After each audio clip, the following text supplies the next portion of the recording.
This hose is broken, so we need to replace it. Hopefully it works out good. What I'm gonna do is adjust it, cut this little piece. Let me show you guys. Cut this little piece right here, not too much, and adjust the clamp.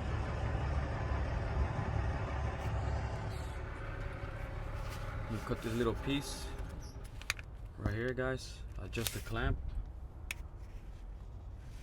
and we'll see how it goes from here. But I made a mess here. Look at this. It looks kind of crazy.